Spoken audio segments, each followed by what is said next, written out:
Okay, now we'll consider some idea about how it will come when you are plotting these interpolations by using any Python or any other programs. So we will consider the output of the plotting with polynomial, linear, and splines, all those techniques, and we'll check how it is different from each other. So let's say this is our original data, this one. So this one is our original data, and we have the value which is changing from -1 to +1. For up to some 3.6 we have -1, and then we have from 4 onwards we have different, that is +1 values.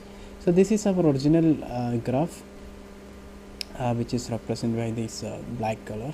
So this is the original curve. So now we have to check how it will be when we are using some polynomial or other spline interpolation, and how it will be looking like.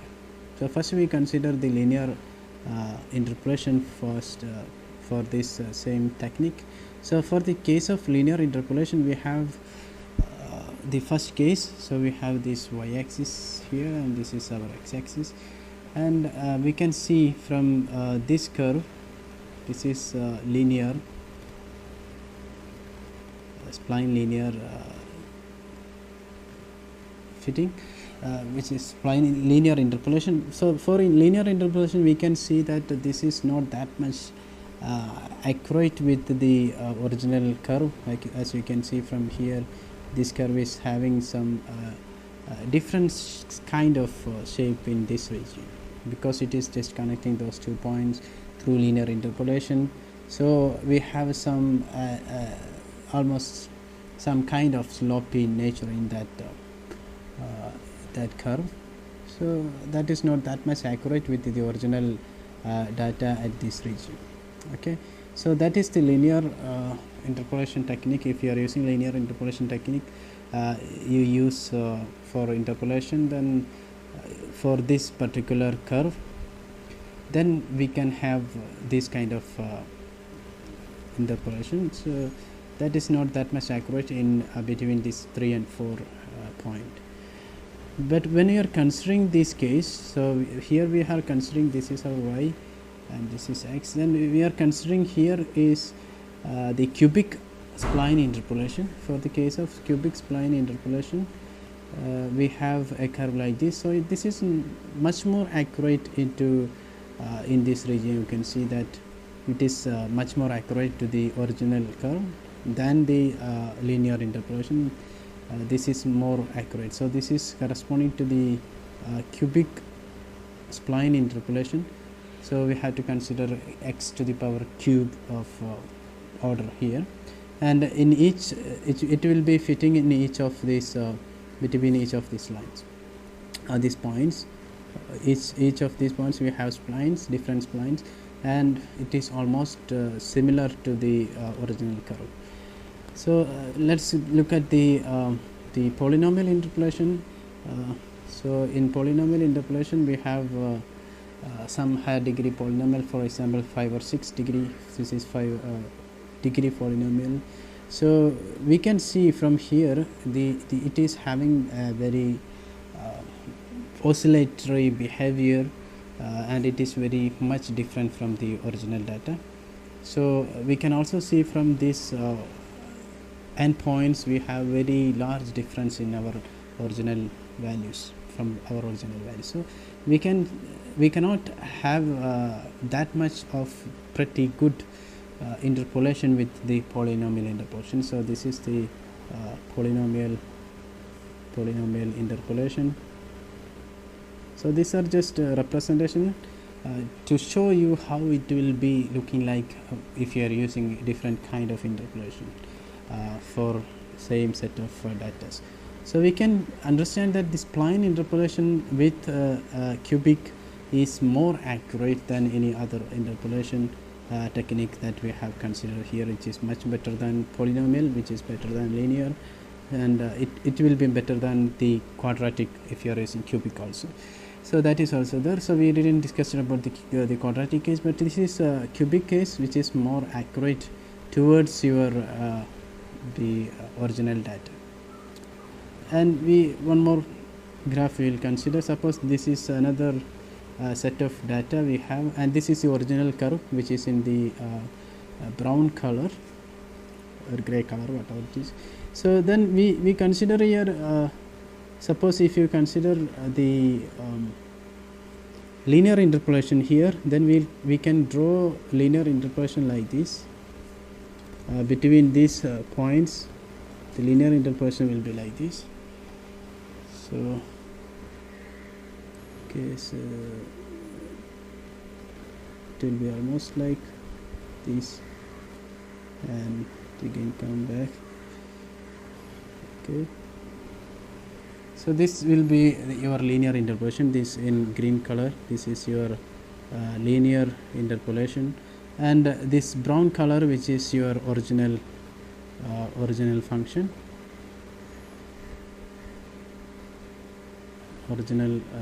that is the sine function, sine of x. And then if you consider the same case for the quadratic interpolation, let's say, and in the case of quadratic interpolation, quadratic spline interpolation, we will get much more accurate curve. For example, if you are considering the same kind for quadratic, then we will get like this. So that one will be more accurate to the original curve than the linear interpolation. So this red color which is shown here is the quadratic interpolation, quadratic spline interpolation. Okay, so this is your quadratic spline interpolation. So it will be much more accurate to your original value, original function. So from here we can see that the linear, if you are using linear interpolation technique, then the linear interpolation technique is having some kind of non-fitting behavior in this region, and you can also see a very different kind of slope, or this point is we cannot having any derivative, so we have a discontinuous slope in this region. So these are the limitations with the linear interpolation technique, but this we cannot see any such kind of thing when you are using the quadratic spline interpolation, and if you use cubic spline interpolation, then it will be much more accurate. So this is the basic idea of using spline interpolation. So how it is going to be affect your the graph or the interpolation when it comes to the your plotting, if you are plotting for different interpolations. So this is just a very short idea behind how it will be looking like when you are plotting this interpolation with the different softwares. Okay, let us consider the case of spline interpolation technique.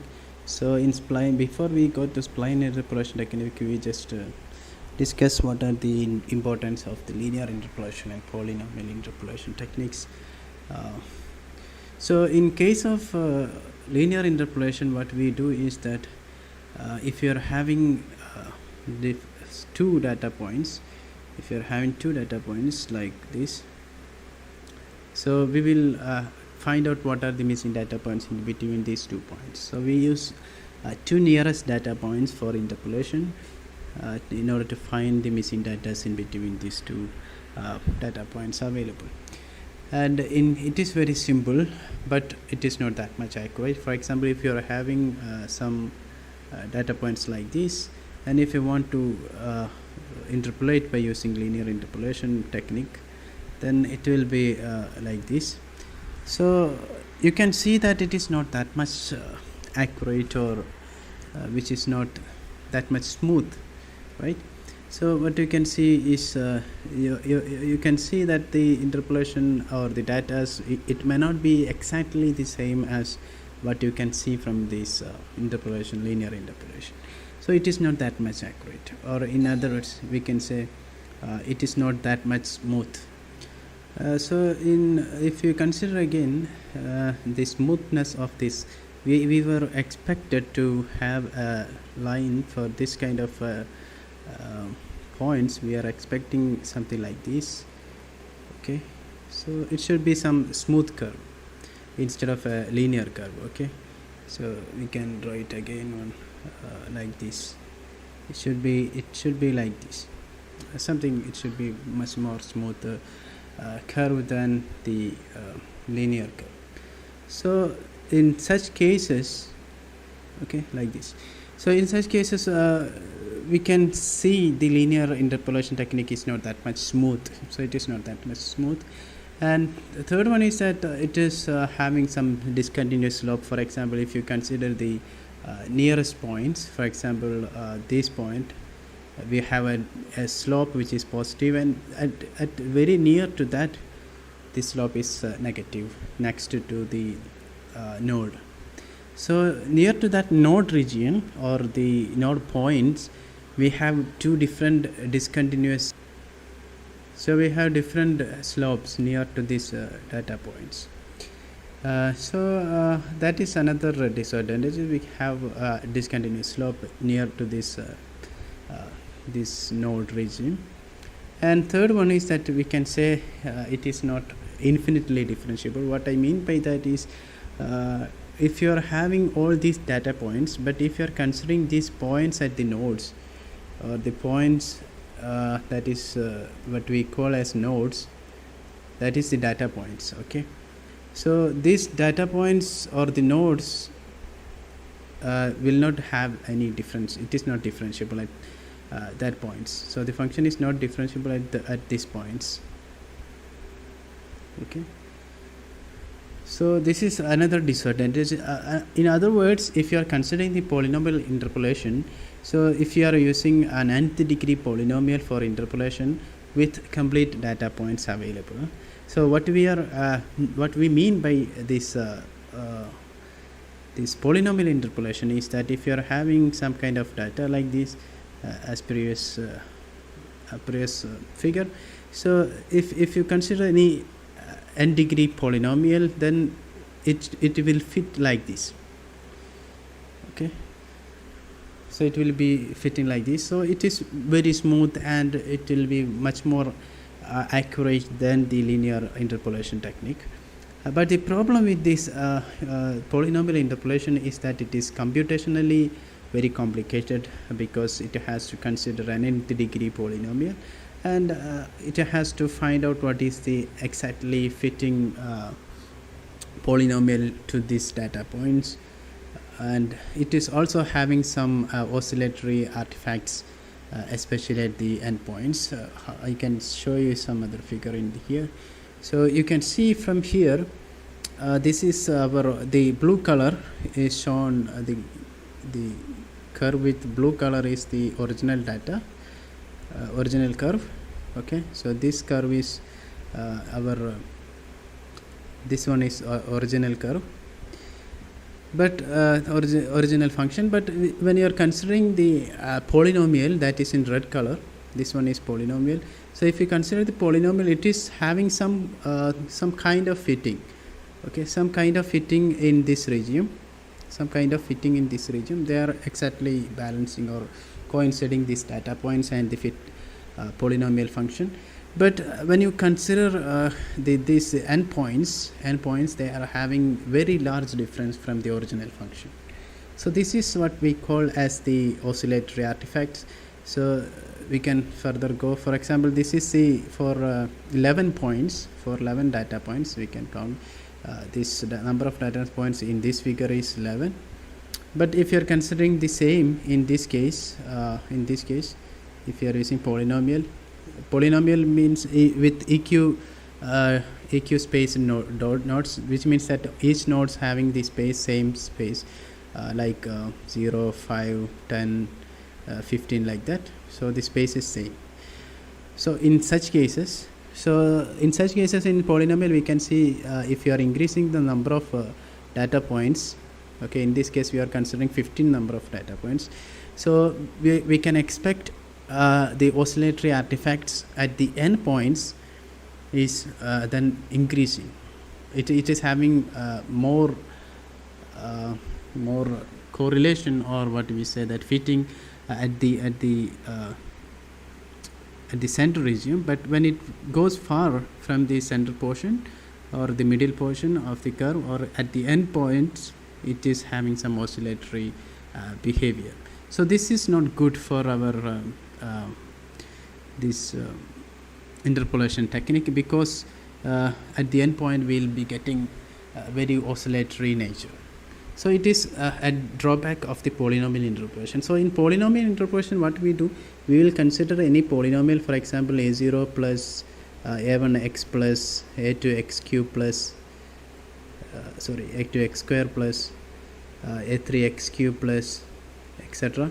So any kind of such polynomial we can consider with some order, n order. Okay, if you are having nth order polynomial, then we use that polynomial to fit our data points which is available, and we will find out what are the missing points in between those data points.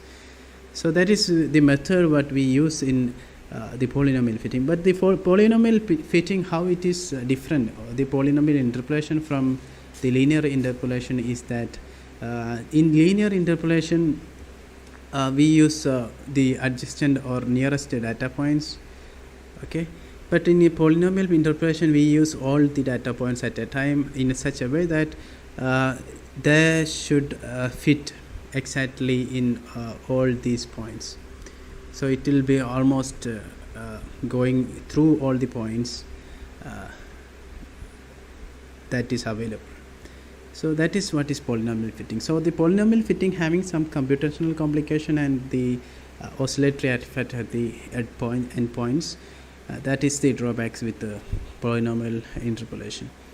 So we can neglect these two drawbacks by using the spline interpolation.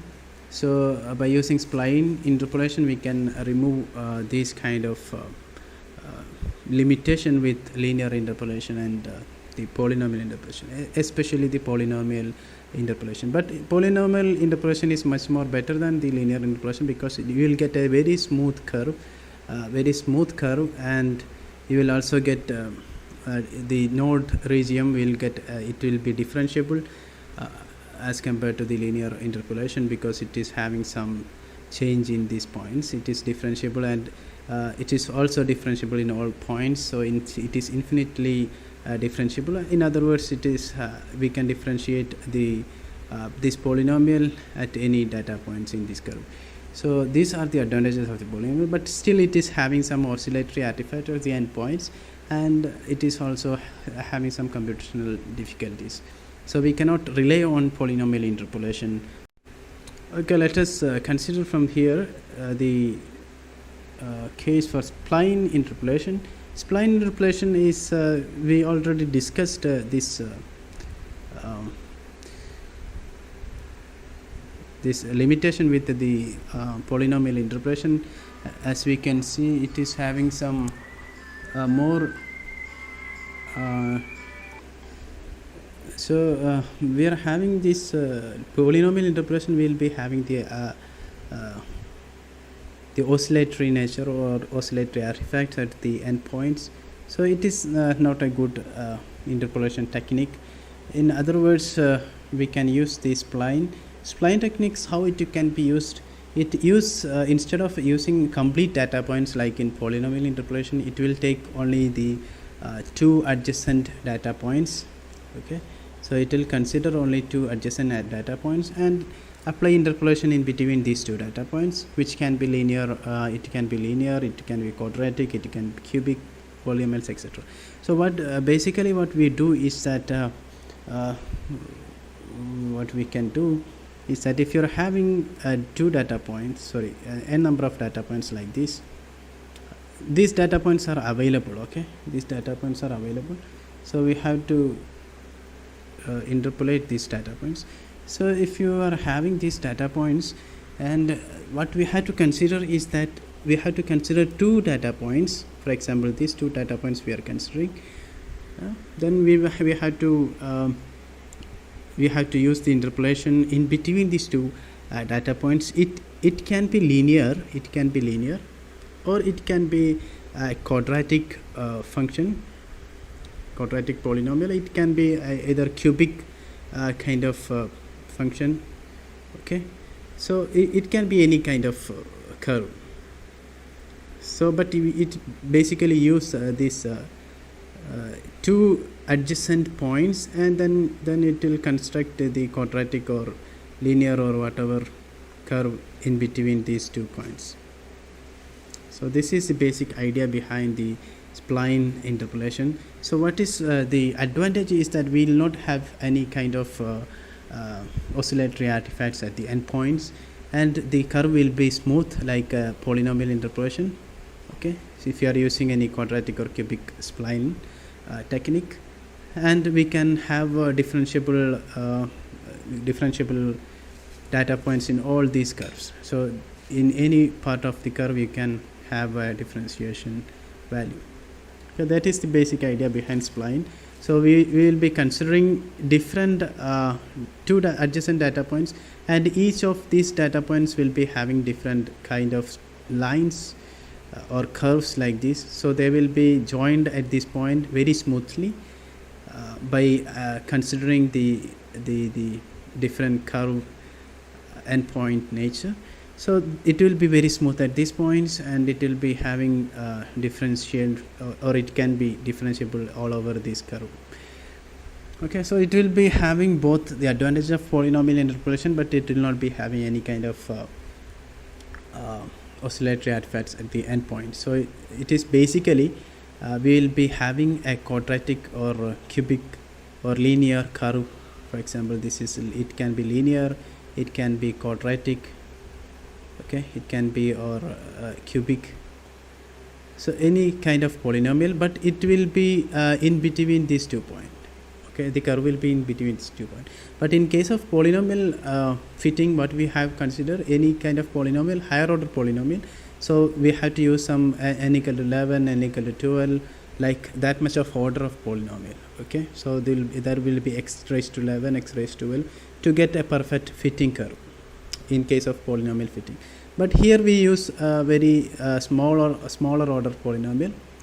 Okay, like n equal to 3, n equal to 2, n equal to 5, like that. So we use very order will be very less. The order of polynomial will be very less. Like linear case, we have order equal to 1, quadratic we have order equal to 2, and cubic we have order equal to 3. So such kind of lower order polynomial we use, and we will use that to fit between these 2 points. Okay, we will not use entire data points like in polynomial interpolation, but we use only 2 adjacent points, and we will fit the curve in between these. So this curve is called as a spline. So that's why it is called as a spline interpolation. Okay, or this also called as the interpolant. In all cases it is called as interpolant. So that is the basic idea behind this spline. So we can see that from this figure we have a linear case as well as the quadratic spline. So in case of quadratic spline, we have to consider a1 x square plus b1 x plus c1. So this is our polynomial, and this is our next spline polynomial. So there will be difference in coefficient. For example, if you consider this spline, first spline, let's say this is this spline is s1, and this is spline is s2, like that. Okay, then in such cases we can say s1 equal to s1, your s1 will be nothing but a1 x square plus b1 x plus c1, and your s2 will be a2 x1 a1 x square. So this is okay, a2 x square plus b2 x plus c2. So each spline we have different quadratic equation. Okay, basically.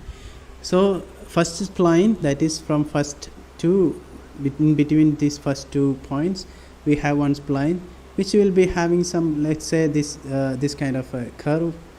Let's say it's going like this. So it is associated with this equation a1x square plus b1x plus c1. And for the next spline, for example, this is the third point, and we will be having a different kind of spline. For example, it is coming like this. Okay, so we will be having different coefficients for that. That's how it is different. So what we have basically is that for each spline we have different quadratic equation. This is the case when we are having quadratic splines. Instead of if you are having cubic spline, then we will be having s1 equal to a1 x cube plus b1 a1 x cube plus b1 x square plus c1 x plus d1. Okay, so it will be like this for cubic case. For quadratic case, we have the order x square, and cubic we have x cube. So this is a basic difference. So when you are using cubic, your this curve will be different, and when you are using quadratic, you will be getting a different curve. Okay, so this is the basic idea. So we have, for different splines, we have different quadratic equation. When you are, now we are considering only quadratic spline. So now the important thing is that we have to find out what is the value of a1, b1 and c1 in order to fit the data. Okay, okay, we'll continue from the previous section where we have discussed the basics of spline. Now we can see that we have different data points x0, y0 and x1, y1 as you can see from this curve. And for each spline we have different equation a1x square plus b1x plus c1. But very important thing we have to consider is here is that in quadratic we use information from other data points, and we get continuous slope in interior data points. So what what is meant by that is at this node region we have two equations which will be same at node point. So which is actually connecting these 2 points, and because it is connecting these 2 points, we can have a very smooth and continuous slope, in this node region when you are using quadratic or polynomial fitting instead of linear fitting. When you are using linear fitting, we will be having this discontinuous kind of a slope at the node region. But if you are using quadratic or cubic splines, then we will be having a very continuous slope, because we will have a very smooth curve by using this polynomial fitting, spline interpolation. So when you are considering that, we will be having continuous slope in the interior data points. Interior data points is nothing but the node region where you have this point like this. This is your interior data points or nodes. We can also call it as nodes. So when you are using cubic or quadratic like polynomial, then you will be having very smooth curve. Then your node region will be differentiable, and you will be having very smooth slope, that is dy by dx. We will be having very smooth slope in that region. Okay, so that is the basic idea behind the quadratic or cubic splines. Then we will be considering each case. Now if you consider how to construct these equations, then we can find out first equation is that a1 x0 square plus b1 x0 plus c1 equal to your y0. For example, if you are having y set of data, so this will be your y0 point. Okay, this will be your y0. I can say this is your y0 point, and this is your y1. Okay, that is this point. So your y0, this is your y0, and this y0 will be equal to this equation with x equal to 0. X equal to x0. So this is your x0. So when your x equal to x0, you will be having y0, which is nothing but a1 x0 square plus b1 x0 square plus c1 x0 square, which will be equal to y0. That is what we are written here, a1 x0 square plus b1 x0 plus c1 equal to y0. That is the quadratic equation with x equal to x0. Similarly, when you are considering the point at x equal to x1, x equal to x1, instead of x0 we have x equal to x1, then we will be having your data points, which will be equation, quadratic equation, which will be a1 x1 square plus b1 x1 plus c1 equal to y1. So because these two are representing the same spline, we are using same coefficient here, a1 and b1. Okay, that is very important, because they are representing the same spline, we are using same coefficient, but we are having different x values, so the y value will be different at these points. So basically what we consider is that we are having first, let's say here a curve like this, and we are considering these 2 points. We have x0 value corresponding to this, and we have x1 value for this, and we will have y0 value here and y1 value here. So if you consider this spline, okay, this spline, for example, in this case we are considering quadratic spline. So if you consider this spline, then we will be having this quadratic, this will be having some quadratic equation, that is nothing but a1 x square plus b1 x plus c1. But in our case we will consider this for x0. For x0, how it will come? a1 x0 square plus b1 x0 plus c1, this will be equal to y0.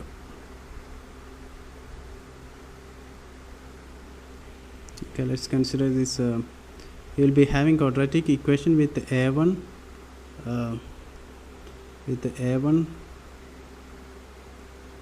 x0 square plus b1 x0 plus c1 equal to y0. Why? Because your y value is equal to y0 at this point, and your x value is equal to x0. So when you are considering this point, okay, this point, you will be having equation like this. Similarly, if you are considering this point we will be having equation like a1 x1 square plus b1 x2 square plus, sorry, x2, we will be having x2 only here, and c1 plus c1 equal to 0, sorry, c1 equal to y1, that is your y1 value at this point. Okay, so at this point you will be having that equation. So that is what we have written here. Because of this represent the same spline line, we are using the same coefficient here. So that is the basic idea, basic equation here. Similarly, if you are considering any point, you can write in general that ai xi minus 1 square plus bi xi minus 1 plus ci equal to yi minus 1. That is general case if you are putting I for different value for I. Okay, so that is the basic idea. And for these two, we can have these two equations for a single spline. So for a single spline, we have two different 2 points or 2 data points at the ends, and we have 2 different equations. So for a single spline, so if you are having n data points, okay, n data points, then you will be having 2n equations with the splines, okay, 2n equations. But what you can see from here is that you will be having a total of 6 unknowns. You will be having total of 6 unknowns, or 6 coefficients or constants to be find out. So in order to find out these coefficients, but in this case we'll be having 2n equation, so which means that we'll be having in this case 2, for example, here we have two equations but three unknowns. You can see that we have three unknowns here, ai, bi and ci, and we have only two equations. So three unknowns and two equations. So similarly you will be having n number of equation, 2n number of equations. So what we basically need is that if you are having splines, for example in this case we are considering n number of splines. So we'll be having basically in this case we have we will consider this case two equations here. Okay, we can consider these two equations. Okay, we have two equations but we have three unknowns. Okay, then if you are having n splines, then we'll be having 3n unknowns. Okay, then we need 3n equations, right? For example in this case we have only in one equation we have three unknowns, and for a single spline we will be having three unknowns for single one spline. Then if you are having n number of splines, that means you will be having 3n number of unknowns. So we need basically 3n equation to solve such a situation, to get these coefficients. Now we are having different splines, and corresponding to each spline we have different equations, and we have found out that we need we have three unknowns in one equation, and we have two equations here, and for n splines we will be having 3n unknowns. And for n splines. So basically we need if you are having two equation here, that means that you will be having if you are having two n splines, you will be having 2n equations. You will be having 2n equations for n splines, but you will be having 3n unknowns. So this is not possible to find out these coefficients, because we are having a number of equations which is less than the number of unknowns. So we need at least 3n equations. So in order to have these 3n equations, we consider another important fact, that we consider this spline will be having same slope at the interior data points. What that means is that if you are considering this spline, okay, this spline, and it will be continuing like this, but if you take this point, okay, so this is your spline number 1 and this is your spline number 2. Okay, so but this point is common for both these splines. So if you consider the slope at this point, that is dy by dx of that value, that will be same for this s1 and s2, right, because they are having same points. So what it means that we will be having ds1 by dx will be equal to ds2 by dx at what point? X equal to x1. This is also at x equal to x1. If you are considering this as at x1. Okay. So at x equal to x1, we will be having these two slopes are same. So that is the idea behind this. So in the first spline we have this equation, that is s1. For s1 we have this equation a1x square plus b1x plus c1, and in second spline we have this equation a2x square plus b2x plus c2, and both at x equal to x1. So this is the general expression. Then if you are calculating the differentiation, then we can have this equation 2a1x plus b1 equal to 2a2x plus b2 at x equal to x1.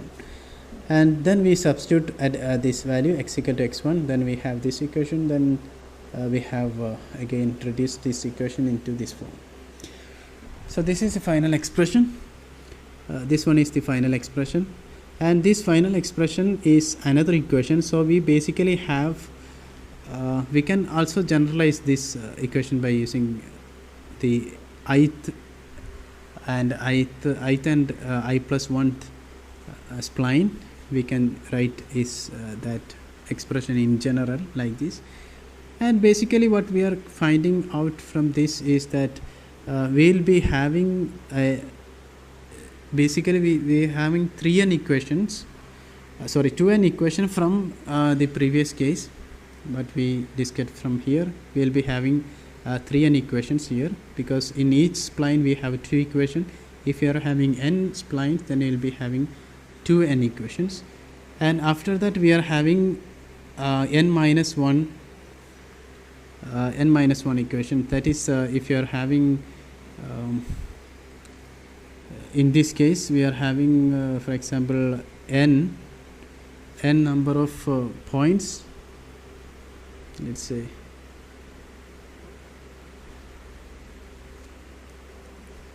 so if you are having n number of points, we will be having n minus 1 number of points which are sharing by if you are having n number of splines, then we will be having n minus 1 interior points which will be sharing.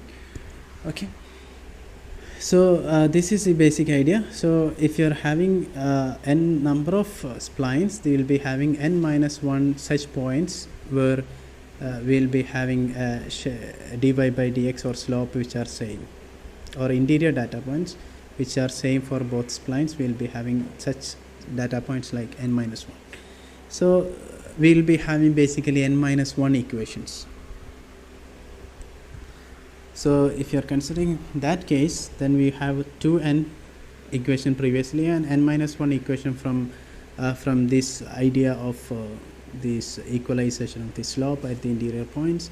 Then we will be having total of 3n minus 1 equation now, because 2n plus n becomes 3n minus 1, and this is the total number of equations. Now we apply one more condition, that is the boundary condition. Boundary condition at the what it means that at the end points we have the second differential will become equal to 0. That is boundary condition, which is called as natural boundary condition, which means that we have a different number of data points like this, and if you draw the splines between these data points, so it will be like this, and if you take the second derivative of these 2 points at the end points, that will be 0. That is boundary condition. And at the boundary condition, if you apply the boundary condition, then we will be having d square by dx square of xn with quadratic equation with xn, that is the last point, and similarly with x0, that is the first point, that's d square by dx square of that spline first one, and last spline. If you take that differentiation equation, then differential second order differential, that will become 0, and you will get a1 equal to 0 or an equal to 0, these 2 conditions. So this you can take any of these condition. So basically what we are considering is that your first or last spline is linear. Instead of quadratic, it will become linear. If you are considering cubic as your fundamental spline, then you will be having a quadratic or a different spline at the end, or the last, or the first one. So that is the basic idea when you are getting n equal to 0, which means that we will be having only bnx plus cn. This is nothing but a line. It is not a quadratic polynomial, it is simply representing a linear function. So that means that we are reducing to linear interpolation, or a spline linear interpolation. So in that case, we will not be having any curve like structure at the end point. We will be having at the end we have a straight line if you are applying this boundary condition, or you can apply the same in case of the first spline. So in that case, you will be having your first spline as linear, then you will be having quadratic spline thereafter. Okay, so you have to apply the boundary condition. Then now we will be having 3n equation and 3n unknowns. You can choose any of this condition, and you will get one more equation. Then we will be having 3n equation now. We have already 3n minus 1, then 3n equation, then we are also having 3n unknowns. Now equation becomes same as the unknowns, then we can solve this equation easily. Okay, now let us assume the case of the quadratic interpolation in case of spline. So spline quadratic interpolation. So let's consider the data points like this. So okay, t equal to 0, 10 and 20. We are considering only 3 data points, but normally it will be having very large number of points. But for understanding, we will consider only 3 data points here that are known. So first one is time and the second one is velocity. So if you consider these splines, let's assume that your spline is in quadratic form, and we can have v of t can be written like this: a1 t square plus b1 t plus c1, and in between this range, that is from 0 to 10, and you will be having a2 t square plus b2 t plus c2, and which will be in between this range 10 and 20. So we have different coefficients corresponding to 2 different spline. This is your first spline and this is your second spline. Okay, so then we can write, we can take the first value, that is the first y0, then first x0 point is 0. First x0 is means that this value first x value is 0. So then your our equation becomes like this: a1 0 square plus b1 0 plus c1 equal to 0, because our t value is equal to 0. The x-axis is in time, so t equal to 0, that is first case, and that is for this point. And when you consider the second point for the same spline, that is your s1, for the same spline we will be having this equation, that is a1 into 10 square plus b1 into 10 plus c1 equal to 100. And similarly we can have this case here. The point will be sharing with the first spline, but we will be having a different coefficient here because we have a2, b2 and c2, but the y value will be same. Okay, so we will be having for the second spline s2, for s2 we will be having this equation: a2 into 10 square plus b2 into 10 plus c2, which will be equal to 100, that is y value. And we also have the last point, which is a2 into 20 square plus b2 into 20 plus c2 equal to 240. So these are the two equations corresponding to these data points. But we are having 2 splines here, and we'll be having for example in this case we have 6 number of unknowns, that is a1, b1, c1 and a2, b2, c2.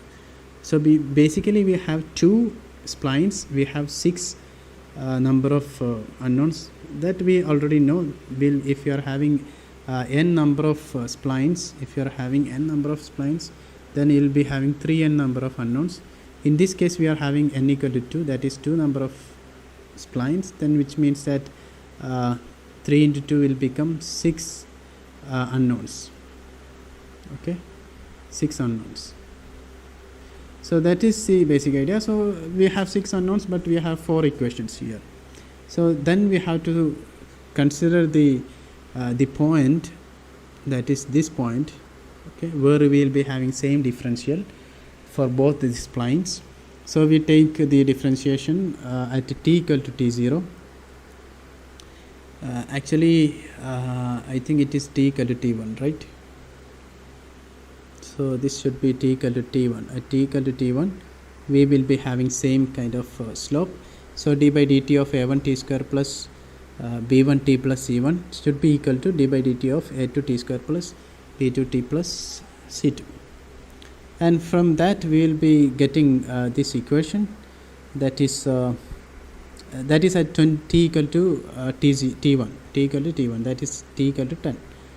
Okay, so then we will be having this 20a1 plus b1 minus b1 minus 20a2 plus b2. So this is I can write it again. This is 20a1 plus b1 minus 20a2 it is 20a2. 20a2 it should be minus b2. Okay, minus b2 equal to 0.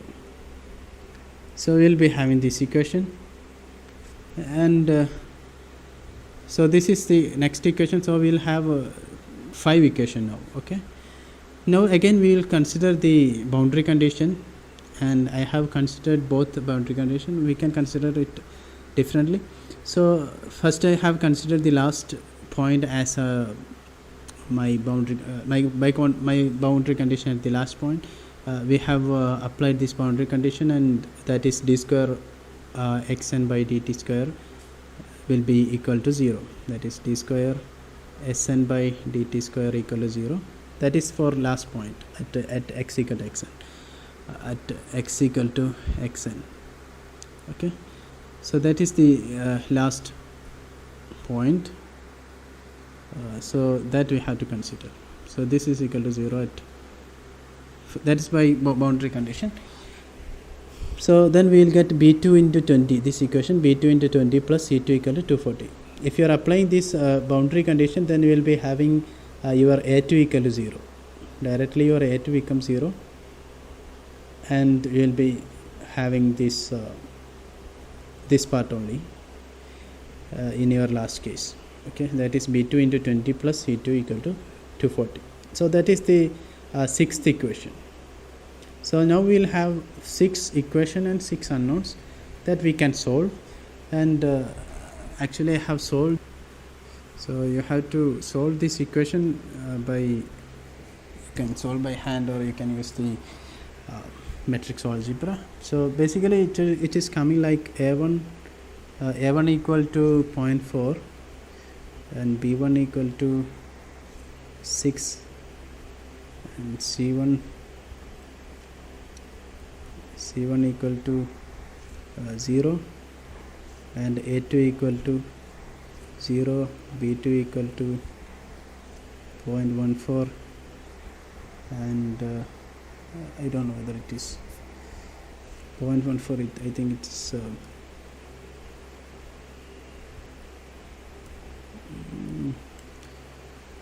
I think it is 114. So it is, you can check that 14, and c2 equal to some 40. So this is when I consider the last point as a by boundary condition, that is d square sn by dt square equal to 0 at x equal to xn. You can also consider d square sn by d square s0 or s1 by dt square equal to 0. That is first spline, second differential becomes 0 at x equal to x0. That is initial data point. And if you consider that case, then we will be having the your first spline will become linear in that case, and you are having a different coefficients, a1 equal to 0, b1 equal to 10, and c1 equal to 0, and a2 equal to 0.46, and b2 equal to minus 0.0531, and c2, we have c2 equal to 40. So these are the coefficients that I have got by using by mathematical calculations by hand, but you can also use this by using your lean algebra in your matrix method. Okay, where what you had to do, that I will discuss in next module.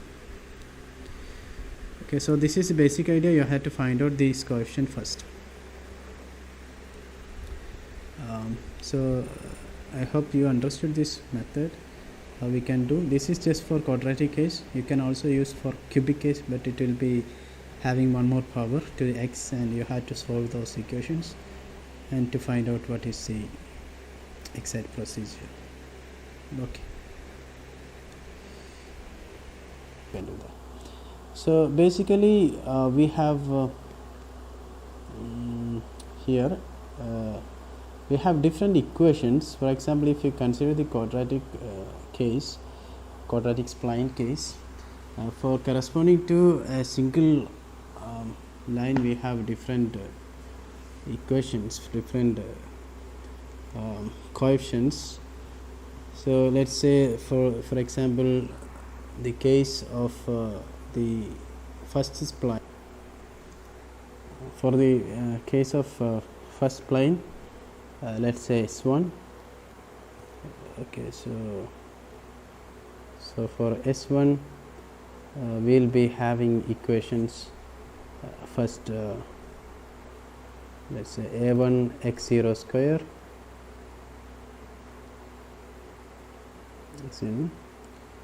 plus B1 x0 plus C1, and this is your y0, and then we have A1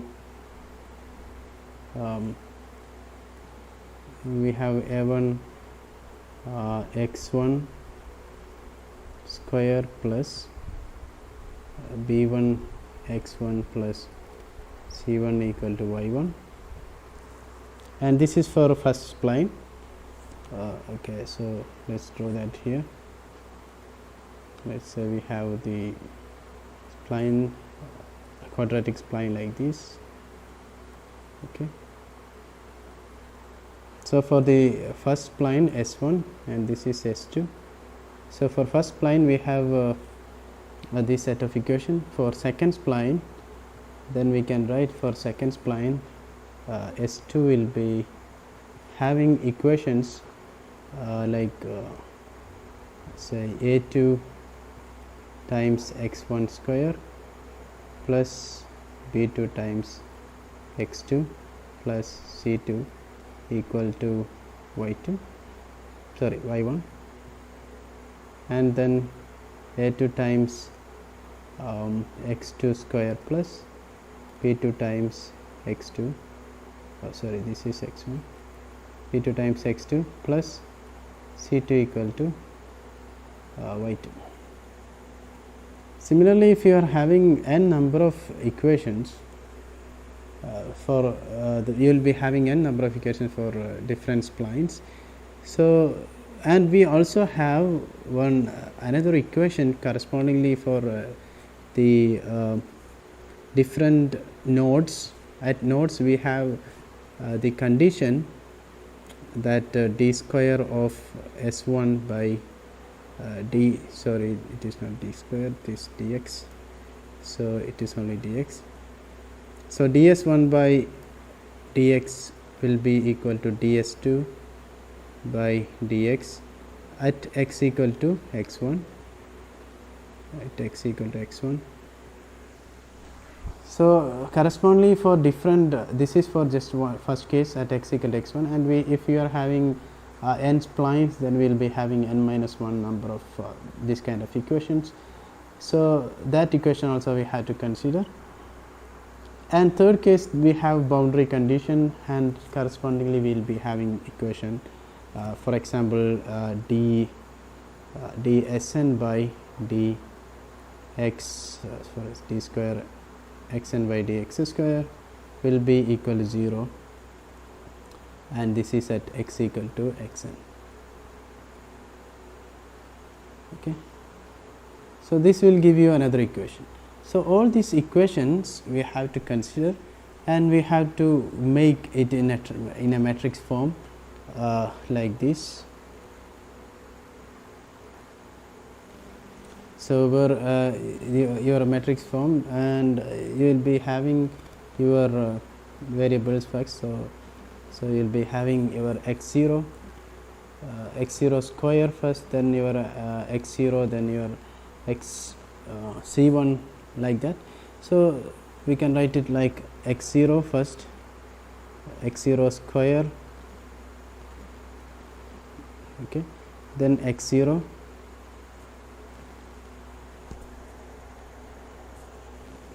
so you can write the matrix representation of this equation like this.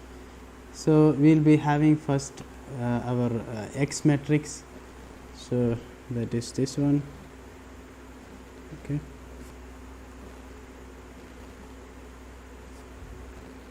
this is our X matrix, and then we have the coefficient matrix. Let's say it is C, and then we'll have our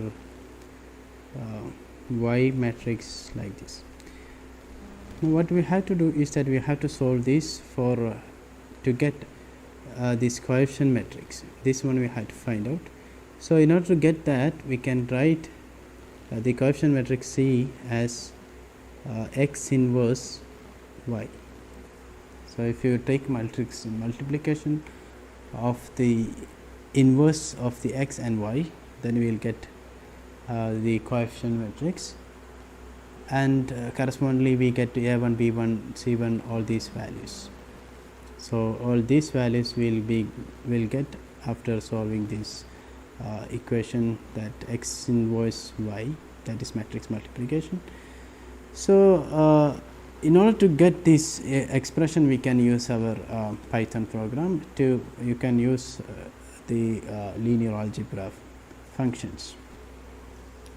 So now you can use these different Python options to solve these equations to find the coefficient matrix. So in order to do that, we can use np.linearalgebra.solve x comma y. So where you have this X matrix and Y matrix, and if you give directly this X comma Y, then it will be solving for your coefficients by considering these equations, all set of equations as consecutive equations. Now in the other case, we can have expression like np.linearalgebra.inverse of X. So in this case, what we have to do is that first we have to find out what is the inverse of X. Okay, then that inverse of X, suppose this is equal to some D, then we can have D equal to np.linearalgebra.inverse of X, that is your D will be nothing but X inverse now, and then you have to take the dot product of that X inverse or D with Y. Then we can have this coefficient matrix C. So in both this way we can find out what is the C, and the importance is that why we need this coefficient. Suppose we are having a spline S1, we already wrote here. So suppose if we are having S1 and S2 here, so for this S1 we have the coefficients correspondingly as A1, B1 and C1, and for this S2 we have coefficients A2, B2 and C2. Okay, now if you want to find out any value in this spline line S1, we have A1 x square plus B1 x plus C1. So if you know what is A1, B1, C1, and then you can find out any point in this spline, quadratic spline S1, for any value of X you can find out what is value of Y. That is important. So if you want to find out any point at this point, any point you can find out if you know what is the value of A1, B1, C1. Similarly, if you know the A2, B2, C2 in S2, then we can calculate any point in spline S2. So this is why we had to find out this coefficient, then we can calculate any interpolation data in between these points. So why we need to find out this coefficient? Because if you want, suppose you are having an interpolation or your data like this. Okay, so this point is, suppose this point is 15 and this point is some 18. Okay, so okay, we'll consider first the linear interpolation direct method. So so what we have to do here is that suppose you are having x1 and y1 values, x2 and y2 points as shown in figure, these 2 points. Okay, and you will need to find out any other points in between these two. So that is your interpolation. So you will be having y1 equal to a0 plus a1x and y2 equal to a0 plus a1x2, because you are having this line and you are representing it by using equation, linear equation. So that is a0 plus a1x equal to y1 first value, and if you are having x2, then you will be having y2, a0 plus a1x2 equal to y2. So this is a direct method of representing each point by a linear equation, line equation. So then we have to consider the matrix. So here we have to concentrate. So we have first value 1, that is the x value at this point corresponding to the variable. We have 1, so that is what we have written here. Then we have x1, so that is here, and then we have again 1 here, so this is this one, and next one is x2. So this into a0 a1, that is this matrix, will be your y1 and y2, this column matrix. Is that okay? So because when you are multiplying, this will come as 1 into a0 plus x1 into a1 will be equal to y1. So you have to write like this. Then you consider an example. If you are having 15 and 18 instead of x1 and y1, sorry, x1 and x2, then you have y1 and y2 as 10 and 18. So then we can write the matrix representation like this, as in the previous case. Then this divided by is not there. Okay, so this is just a a0 a1, a column matrix. So you can erase this is not there. Okay, so a0 and a1, and you will be having this kind of matrix representation with these values. So what we representing here is that this term, this is inverse. Okay, so this one is inverse of this matrix. So if you take inverse of this matrix and you multiply with this matrix, that is matrix multiplication. If you do matrix multiplication, then you will get these coefficients a0 and a1. Very simple mathematics, linear algebra. Then if you consider that, then we can find out what is the value at y equal to y of 16, that is x equal to 16. Value of y at x equal to 16, that is in between these two. So around this point we have to find out what is the value. So here we will be having 70, then this is 16. So what is the value at x equal to 16, that we have to find out. So from this we will get what is a0 and a1. Okay, from here we get what is a0 and a1, and from that, suppose you got a0 and a1 from this equation. After calculating this, we will be getting a column matrix like this, and you will getting a0 here and a1 here. So we can calculate what is a0 and a1. Now we can write what is a0 plus a1 x equal to your first y value, that is your 10. Okay, this is your 10. Now instead of x, what you have to substitute? Instead of x, you have to substitute 16.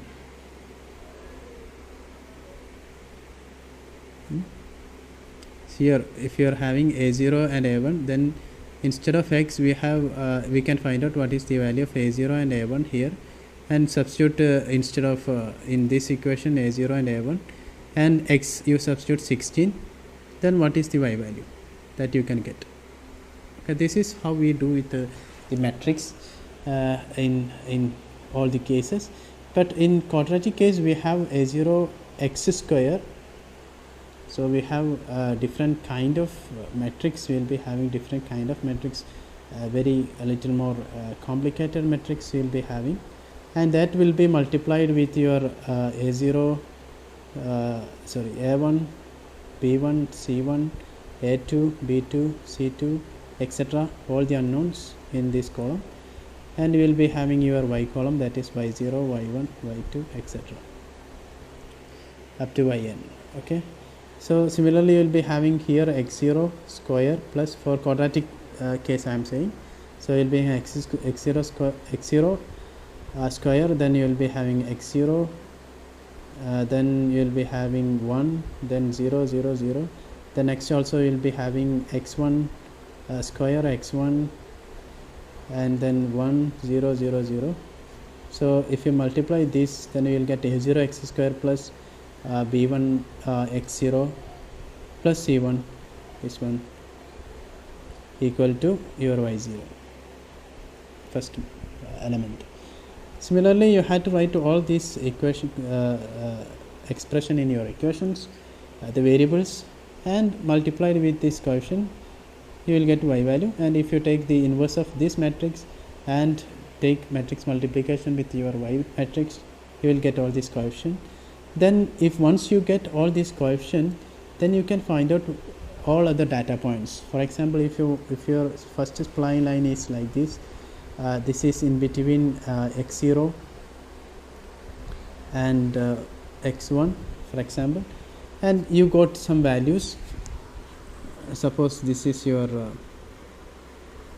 y0 is equal to 100 and 180, for example. Then you can say clearly, if you found out what is this a0 a1 b1 c1, then suppose your a1 x square x0 square, that is x0 square plus b1 x0 plus c1 equal to, in this case you will be having 100. Then by using this matrix linear algebra, then we can calculate what is a1 b1 c1. Then if you know what is a1 b1 c1 here, a1 b1 c1, then you can substitute x value, any x value in between these two, because this representing your spline, first spline s1. So any value which is in this spline, within this range, that is within x0 and x1, so any value which is greater than x0 but less than x1, you can calculate the y value easily. Okay, so under this condition, that is in the, which means that in first spline, if you want to calculate any y value, you can use this a1 b1 and c1, then put that x value in this instead of x0, then you can calculate what is the y value coming. Similarly, if you want to use the second spline, okay, s2, then you will be having, you have to find out what is the coefficient of a2 b2 and c2 for that. And you can, if you have this coefficient, then you can directly calculate what is a2 x square plus b2 x plus c2 equal to, for any data point here in between this spline. So in that way we can find out what all the values in these splines, different splines. So this is the basic idea, and we can find out one video that I will give you this link, and you can find out a different method to solve in by using Python code. Okay, let us consider now one example for these quadratic splines, so that we can have a better understanding of the idea behind the quadratic splines. Let's consider this example. Now suppose there is data which is given, corresponds to for a velocity which is moving upward as a time. So with time, how the velocity is changing, that data is given here for the case of a rocket. So this is the data set, okay, that is available to us, and then we have to first determine what is the value of velocity at t equal to 16 by using the quadratic spline. That is the first question, that is the A. And then we have to find out what is the distance covered by the rocket from t equal to 11 second to t equal to 16 second. And third one is that we have to find out what is the acceleration of the rocket at t equal to 16 seconds. So these three questions we have to solve by using the quadratic spline. So we have this data with 6 data points. So first, if you want to draw these data, then we can also do that. Okay, let us draw that data, how it look like. So we can have x-axis, we can have an so it will be like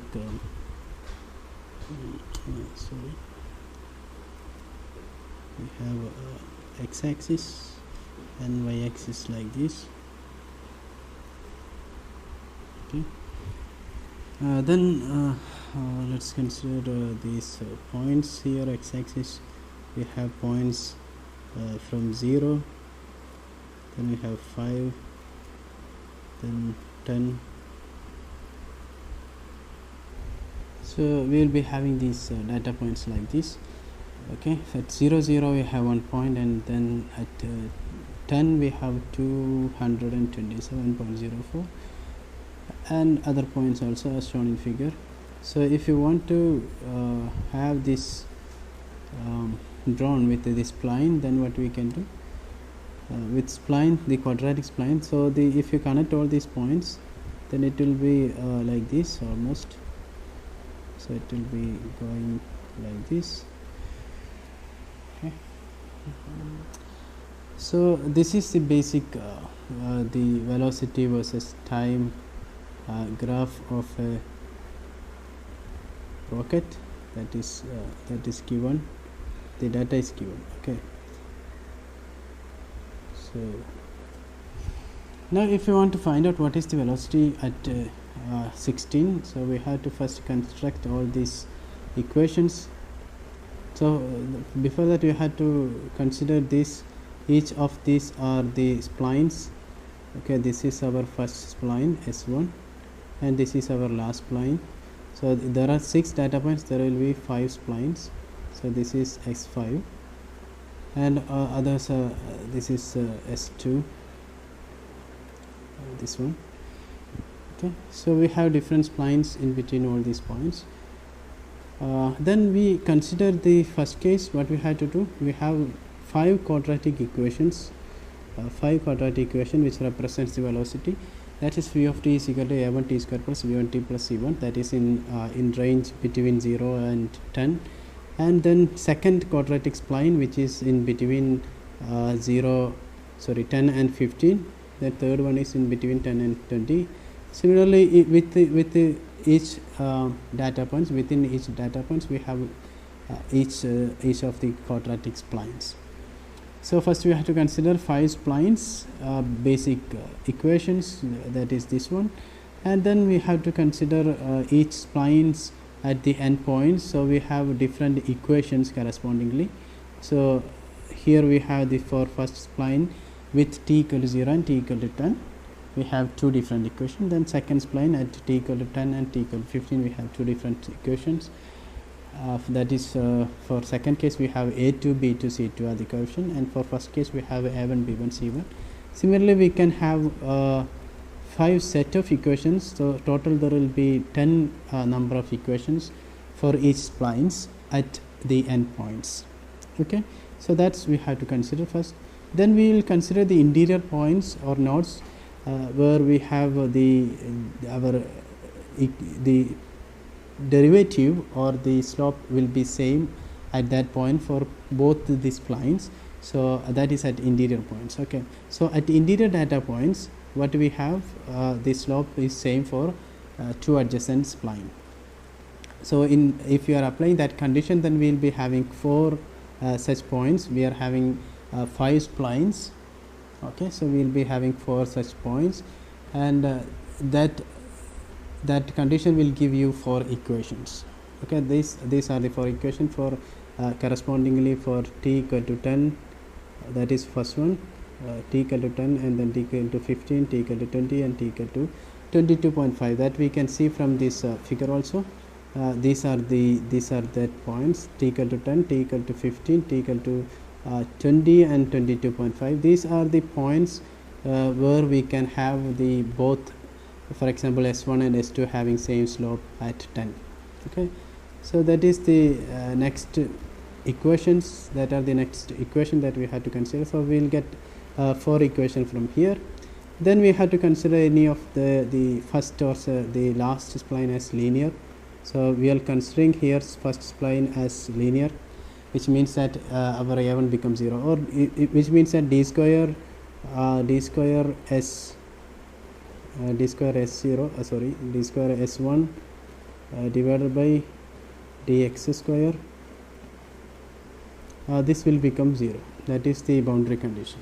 So if you apply this equation, then we can have the first spline which is linear, and we will get this A1 becomes 0. And we have to construct the matrix then. So this is how exactly the matrix look like in this what you can see from here. This is the matrix representation of the same. So we have this variable matrix, this is what is x, and we have the coefficient matrix C, and we have our equivalent value of the y for each equations. So we can see in first equation we have only 1. That is because in first spline, if you substitute the values in first spline, then we can see from here, from this equation, that is A1 0 square plus B1 0 plus C1 equal to 0, which implies, so this equation implies C1 equal to 0, right? Because when you are substituting x equal to 0, you are having y equal to 0. So A1 times x square becomes A1 0 square plus B1 times x becomes B1 into 0 plus C1, that is equal to 0, which implies C1 equal to 0. This is this we can get from this matrix also. Here we have C1, that is 1 into C1 equal to 0. Okay. Similarly, we have to consider all the equation and set within this x and x, c, y matrices, coefficient matrices. And we can also see from this last line, this is nothing but 1 into A1 equal to 0. So which means that A1 equal to 0, that is our last equation, this equation. So that equation also. So we have to construct this matrix for each and every equation, then we solve for coefficient, then we will get these coefficients. Okay, this is for different spline. For example, for A1 we will have I equal to 1, we will get A1 B1 C1, and we can have A1 B1 C1 0, 22.7 and 0. So A2 B2 C2 0.888, and for 0.928 for B2, and then C2 is 88.88. So we get all these coefficient, and then we can substitute the value of 16 at this equation where you are having this spline which is in between this 15 and 20. So if you are having 15 and 20, in between 15 and 20 we can find out what is the coefficient, and we will get the equations correspond to that spline. Then we can substitute t equal to 16 in that spline, then we will get what is the velocity of that rocket at 16.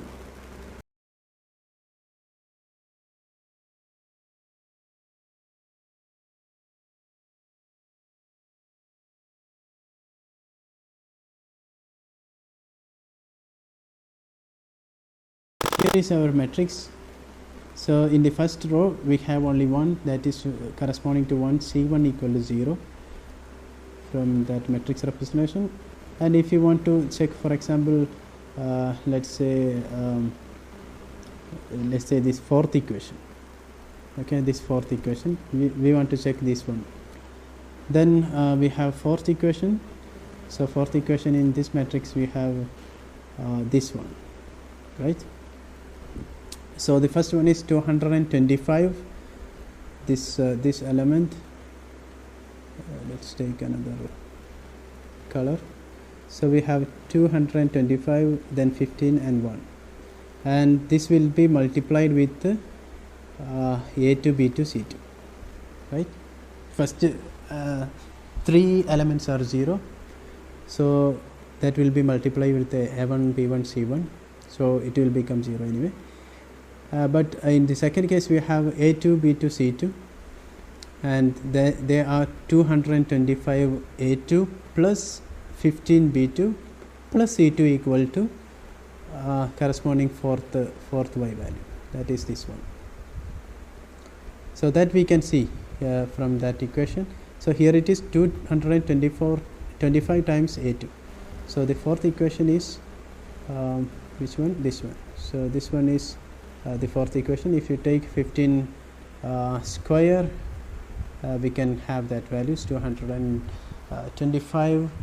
Then the next one is B2 into 15, the 15 B2 and C2, which will be equal to 362.78. that is our y value. So this is the basic idea behind this matrix representation of all these equations. And after constructing these matrices, we have to solve the matrix, this matrix for this coefficient matrix. And once you get all these coefficients, then you can calculate any point in that spline. You can substitute any x value, because you know all the coefficients. Then you can substitute any x value, then you will get the corresponding y value from that spline. So for example, in the present case, we have to find out what is the velocity at t equal to 16 seconds. That was our problem. So we have to check which spline is coming in 16 seconds. So first spline is in between 0 and 10, second spline is in between 10 and 15, and third spline is coming between 15 and 10. So we have to use this spline as our for our equation, for our calculation, because t lies in this range, that is 16 is lies in that range. So we have to consider this the third spline, and this third spline is having this equation with this after substituting this A3, B3 and C3. Okay, so we have solved this matrix, and we find out what is A3, B3, C3 from here, and we have substitute this value in this equation, and we have the entire spline equation with different value of t, and we have to substitute t equal to 16 in that equation. Then we will get 394.24 as our y value, or the velocity at t equal to 16 within that time range. So then after that, what we had to find? We had to find the distance covered in between 11 and 16 seconds, and this can be calculated by subtracting the distance which is covered at 16 minus at the 11 seconds, 16 seconds to 11 seconds. So that can be done by using the integration also, integration of Vt dt, that is nothing but your distance that is covered. So that you can calculate. So since we have 11 to 16, we have two time region, so we can consider here. So 11 to 15 means we have to consider both this time region. Okay, so 11 will come here and 16 will come here, so we have to consider both cases. Then we have to use both spline equation. That is why we have to split the integration like this, from 11 to 15 first integration, and second integration from 15 to 16. Okay, then we will substitute corresponding spline equation for v of t. Okay, then we integrate and find out what is the final result. That is nothing but your the distance covered by the rocket in between 11 and 16 seconds. And the third problem was the acceleration, and the acceleration at t equal to 16 we had to find out what is the acceleration at t equal to 16, and we know what is the velocity at t equal to 16, that we can represent by using the third spline equation, and we have to substitute 16 for t. So first we have to take the derivative of this spline, that is the derivative of the velocity, which will be nothing but the acceleration, and you will be getting an equation like this. Okay, and that equation we have to substitute 16, so that it will give me the acceleration at 16. So we have substitute t equal to 16, and the acceleration becomes 31.32 to 1. So this is the basic idea how to calculate different data points in between each splines.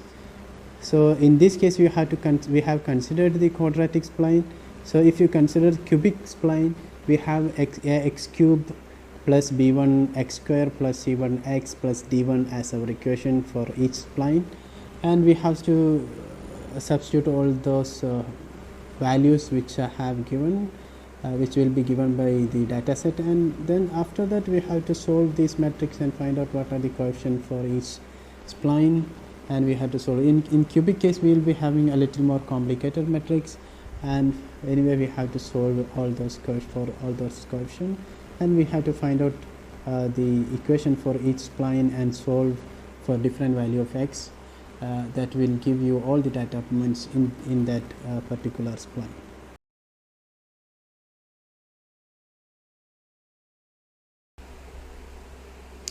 Okay, we will start from the program which is used for interpolation in Python. So this program is taken from this YouTube link. Okay, so you can visit this channel for the complete program and how to do all these programs and the plotting, etc. If you want to know all the plottings, how it comes, then you should visit this link or this channel. So I will give you a rough idea how this program works, because you may not be able to understand this program in first step, and I will give you a hand to this program so that it will be easy for you to understand this. And after that you have to visit in this YouTube link. You will be able to understand more clearly with the help of plot, etc. So I will give you a hand how it is working exactly, then you can visit to that. So let's start with this program. This part is usual. I think you know this part. This is just importing different libraries in Python. So we have to import first NumPy for doing the numerical calculations. Then we have SciPy. This you may not be having that much knowledge with this, but SciPy is another library like NumPy, which is scientific Python, which is more advanced than NumPy, where you can have more advanced function to do many other calculations. So we will import that SciPy library as SP. Then we have matplotlib for plotting different plots, etc. And from there we will import the pyplot module as PLT.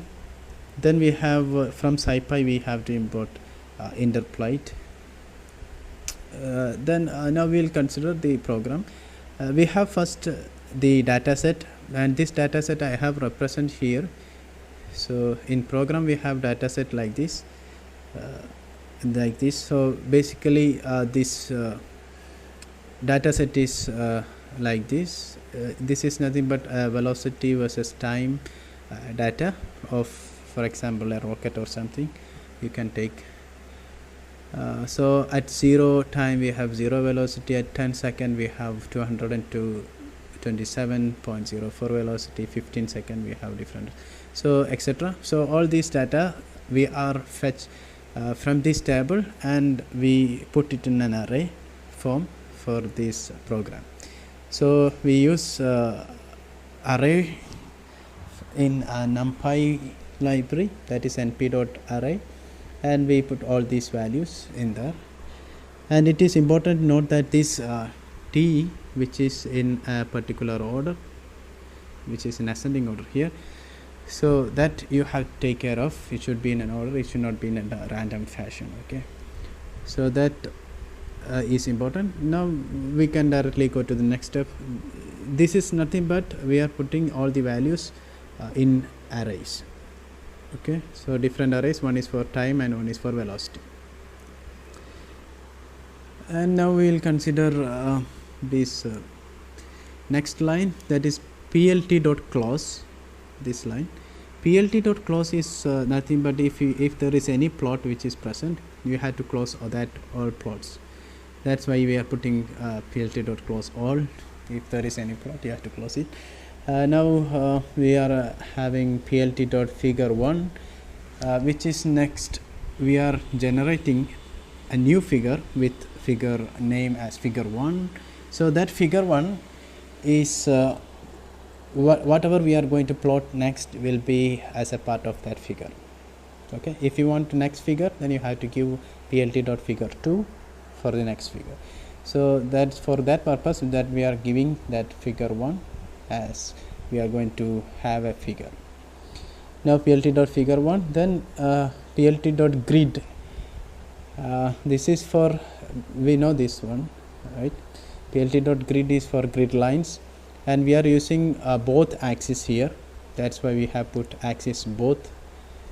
Okay, so we need grid line corresponds to both axes, and we are considering the major tick marks, that is which equal to major. So we are considering the major axis or major tick marks.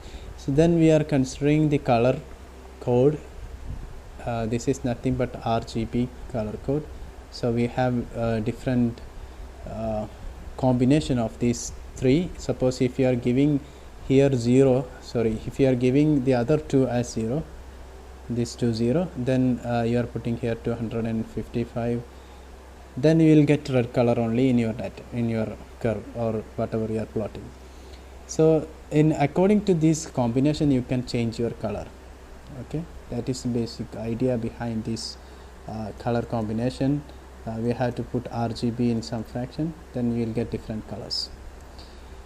Now what we have to consider here is that the grid line is corresponding to the major tick mark, which means that if you are considering any axis, I hope you know this.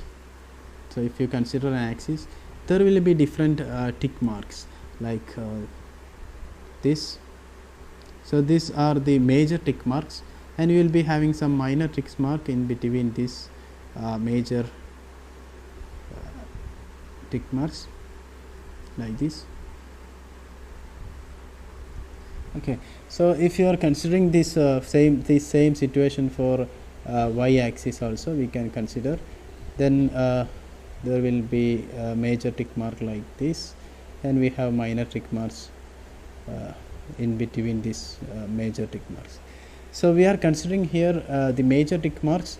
Now the major with the major tick mark, we have to get the grid line, and we are choosing the grid line style as this, that is like this.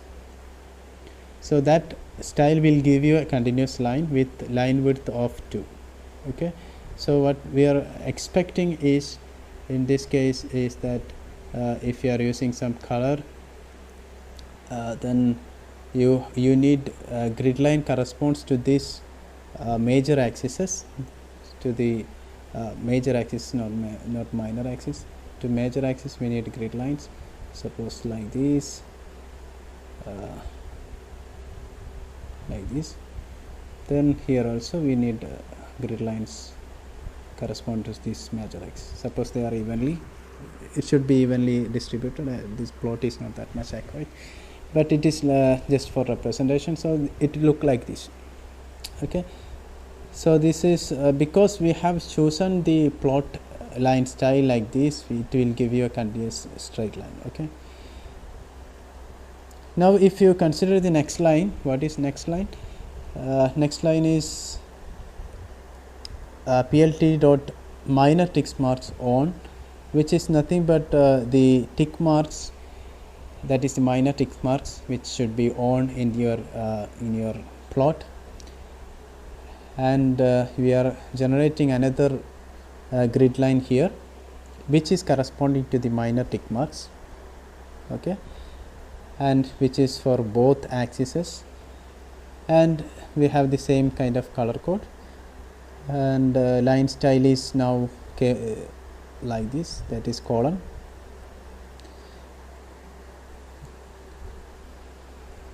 Now we will just plot that. So in order to plot that, so it will be almost like this. So we have these dotted lines in this fashion, both in x direction as well as in y direction. So corresponding to both x and y axis, we have these tick marks, this grid line, along with this major grid lines. So okay, we'll be having one more line here. Okay, so for major grid line. So this is just representing the minor grid line for y axis. So if you want to plot it, we'll be having it through the x axis also, like this. Okay, so together it will be looking like this. So we were discussing about the minor grid lines, so that you can see from this figure much more clearly. You can see the major grid lines here. These are the major grid lines, and whatever is you are seeing inside this is the minor grid lines, okay, with same color. So that is the basic idea here. So the minor grid lines are dotted because we have used a colon instead of, we have used this minus sign for line, and we have used this colon for minor grid line. So this colon will give you a dotted line. Okay, so next instruction is the x label. This we don't have to discuss much, because it just give you the label for x-axis, plt.x label, that is time in second, and plt.y label, which is velocity in meter per second, and we have given title of the plot, which is plt.title, projectile of a rocket. And now plt.scatter, this is for the scattered plot of the data which we have given already. So that is the original data, that's why we have given label original data. And here we can see we have given t and v for plotting the scattered data. So it will automatically take from that array what is the value of t and v, and it will plot. And the size of this scattered plot we have considered, that is the default dots will come, and that dot size is 50, and this is for color. As you can see, this is 255 only here, the other values are 0, so it will be a red dot. Okay, now we will consider next line, next instruction. So next instruction is plt.legend. It is nothing but you have to show the legends in your plot, and the location is given, location loc loc equal to upper left. So it will come in the upper left of your figure plotting. So this is the legend that is in upper left of your plot, and you can see from here these dots are coming, that is random plot dots. These are in red color and size of 50. Okay, and you can see the labels also, axis labels, and we can also see the title of the figure. So all these we have already given. Okay, so I am just giving you some hand to know what are the instruction, how it is working. Now if you consider the next line, next instruction, we have plt.plot 16. This is actually we don't need, because we are just constructing a line which is passing through t equal to 16. Okay, you can see from here this line I am talking about. Okay, so let's zoom it a little more. So you can see this line, there is a line at t equal to 16, this line which is going up to this. Okay, that line is the description of this particular plt.plot. So we have 16, we have set 16 comma 16, that is the in timeline or time axis we have fixed the value 16, and then we have the y value or the v velocity, which is varying from 0 to maximum velocity, np dot maximum of the velocity value that you have given. That is the y line in a change in y. Then we have the corresponding color. We can see here red is 0, blue and green only available, and green is more, so it will be more greenish color. Okay, so that's just a line which is just at 16.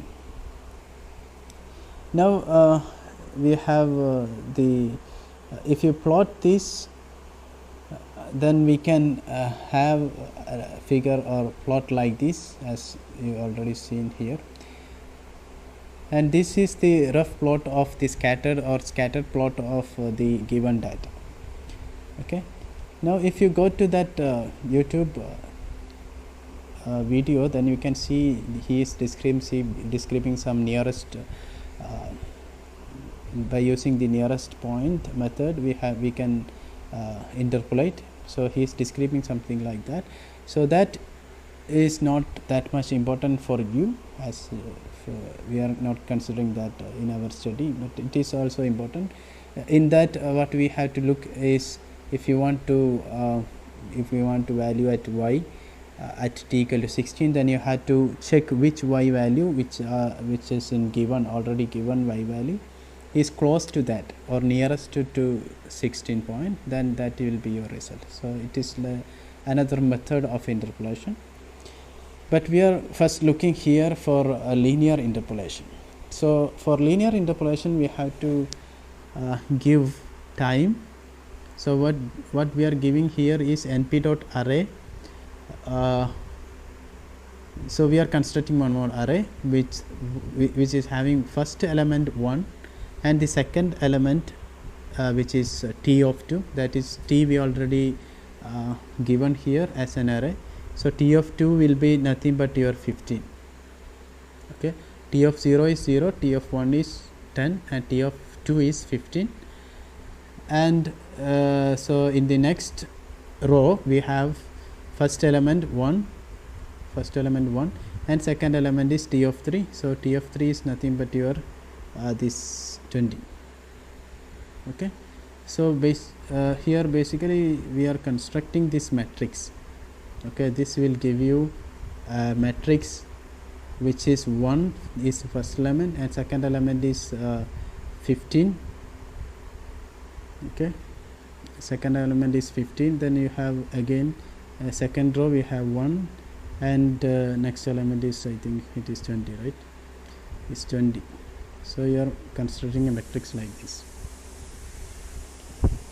Okay, now we have this T linear matrix, then we have V linear matrix, which is nothing but for linear interpolation we are constructing the T matrix and V matrix, that is T lin and V lin. And from we have already defined what is V, that is as an array. From that we are taking the second and third element, that is our V matrix. So V will be having like, that is V lin, not V, it is V lin. So V lin is nothing but we have two second and third element. We have second and third element means that which one? So V of 0 is 0, V of 1 is 227, and V of 2 is this one 362.78, and V of 3 is 517.35. 362 point, so we have 362.78 and 517.35. 517.35. So we have basically this, we have created these matrices. Now we have to use this np.linear algebra to to use this to solve these equations for to get the coefficient. So we will give you us these matrices in this solve. You can see here, sorry, you can see here np dot linear algebra solve t lin comma v lin, then it whatever it is value which is stored as a lin. Okay, here a lin. Now you put t16 lin as 1 comma 16, so you will be having a matrix which is element is 1 comma 16. So then you have to take dot product of a lin and t16, then you will get the corresponding velocity. Okay, we will discuss from here in the next lecture. We will discuss how we can calculate the coefficients. So in order to calculate the coefficient, we have to solve these two matrices by using these time and velocity matrices. So that we have to type np dot linear algebra, this expression, np dot linear algebra dot solve t lin comma v lin. It is nothing but it will give you that coefficient matrix. Okay, so that coefficient matrix, suppose if you are having your line which is a0 plus a1 x, instead of x we will be having t. So if you are having a line like this as your interpolation with linear interpolation, so this is representing, suppose this is representing your line which is connecting the y values in between this 15 and 20. Then suppose if you solve by using this expression, then we will be able to get what is a0 and what is a1. Okay, so once you know that coefficients a0 and a1, that this coefficient will be stored in your a lin in this variable, and this a lin, once you know a0 and a1, this will be, this we have to use for finding any other y value corresponding to different x values. So in this particular case, we have to find out what is the y value or the velocity at time t equal to 16. So we have to use both this a0 and a1, and we have to multiply that with the second, that is a1 with 16 and a0 with 1. Okay, then we will get corresponding velocity at time equal to 16. So what we have to do, we have to put time equal to 16. Okay, time equal to 16, and this a0, and see a0 should be there. So in order to keep a0, we have to multiply this with 1. Okay, so that is what we are doing in the next step. We have taken the variable t16 lin equal to 1 comma 16. Okay, now this if you take the dot product of those two with a lin and t16 lin, then we will be getting like expression like 1 times a0 plus a1 times that is 16. Okay, what is I have given 16, so this times 16. So this will be, what is this value we have to calculate.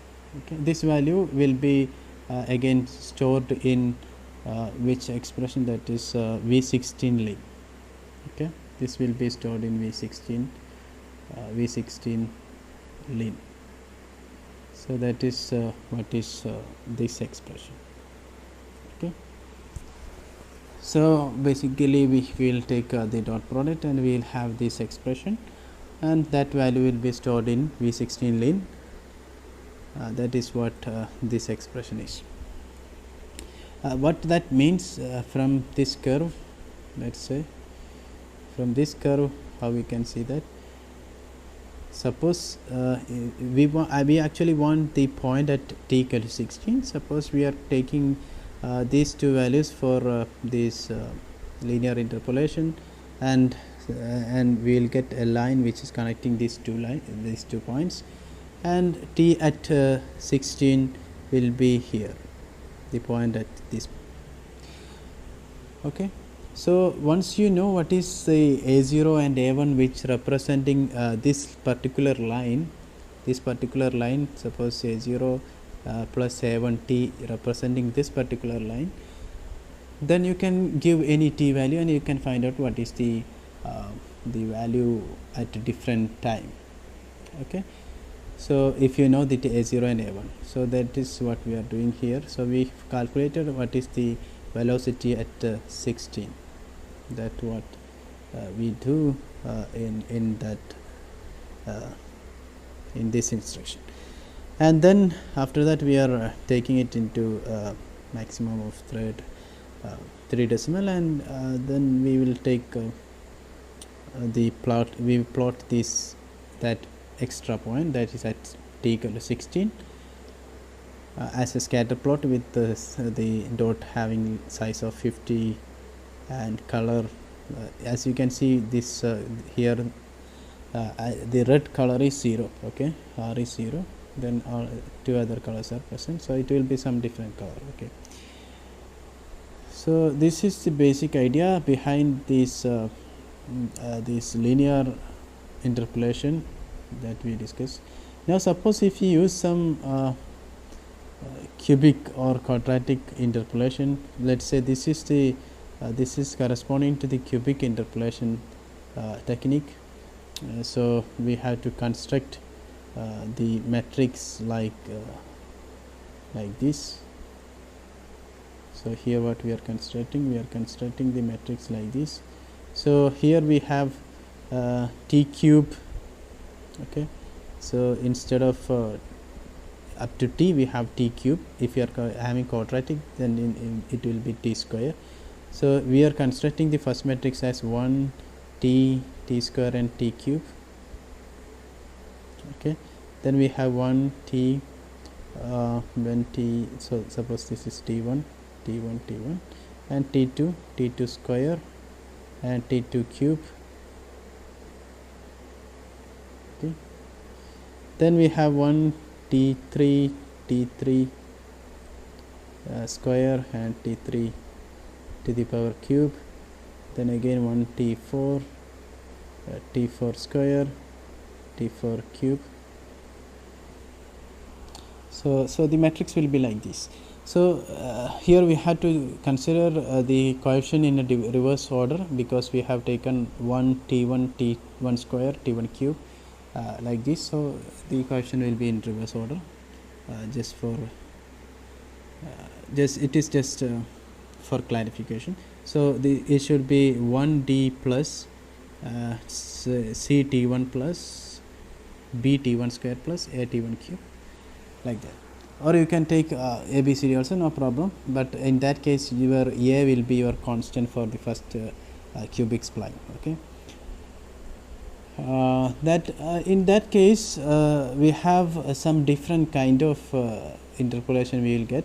So why we take this T4 and up to T4? Because we are taking here we are considering cubic spline, it's a cubic interpolation, it is not spline. So we are considering cubic polynomial interpolation. So for cubic case we need at least 4 points. So for 4 points we have taken T1, T2, T3 and T4. Okay, now how it will be looking like here? If you are considering the cubic case, it will not be like this. Okay, so now what we are taking 4 points, so we have to consider this point and this point also. So additionally we have to consider 2 more points. And if you draw this by using your what is this cubic, then it will be like this. So in this case it will be almost same, but there will be some small change. So and if you are after calculating, if you take what is the value of value at 16, t equal to 16, there will be a small change in this case when you are having cubic interpolation.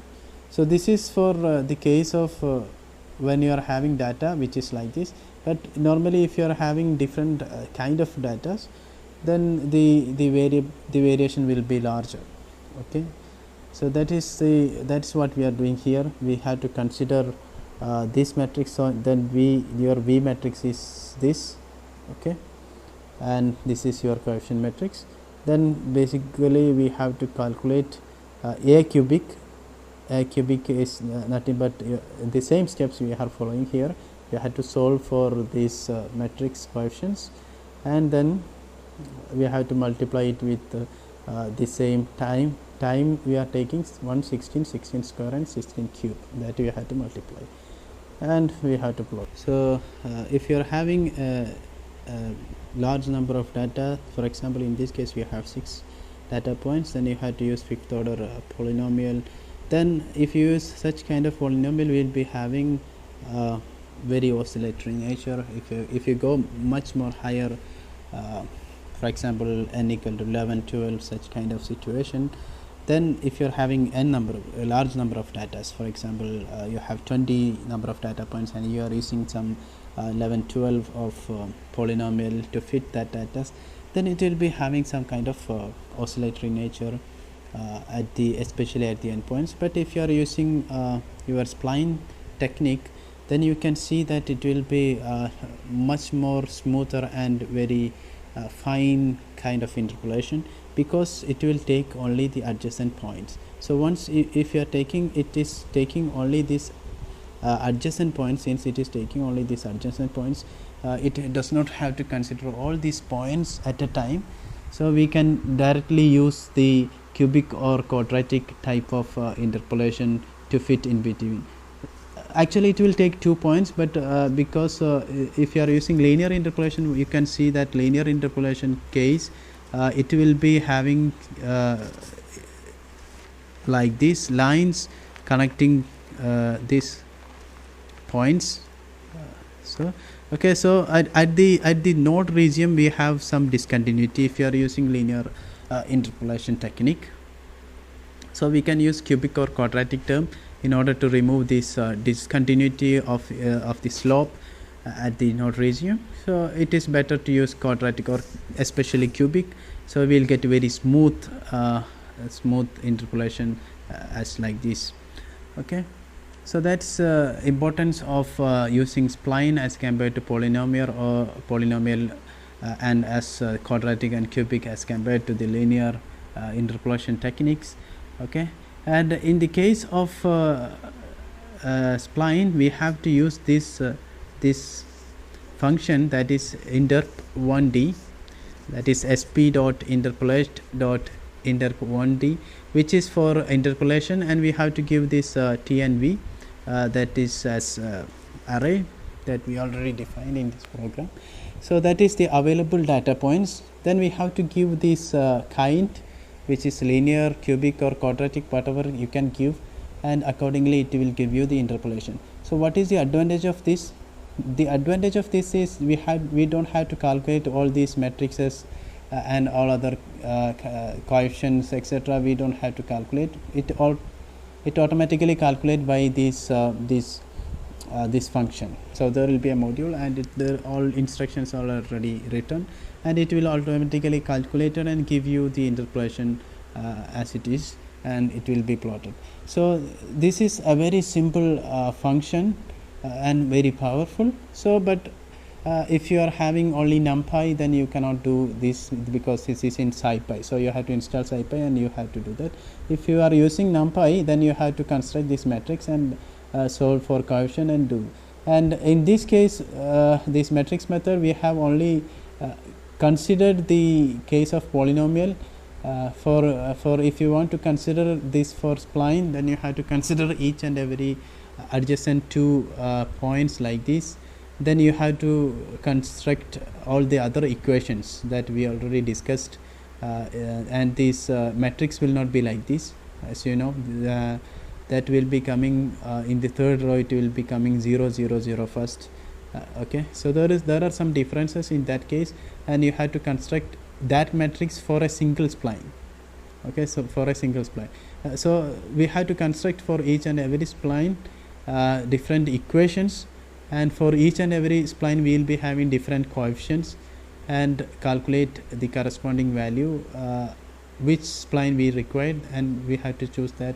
So there is some arrangement has to be given done to in these calculations in if you are calculating for spline, but it is for this is for just for polynomial, how it is to show how to do this in NumPy, and how it is different in case of spline for the case of SciPy.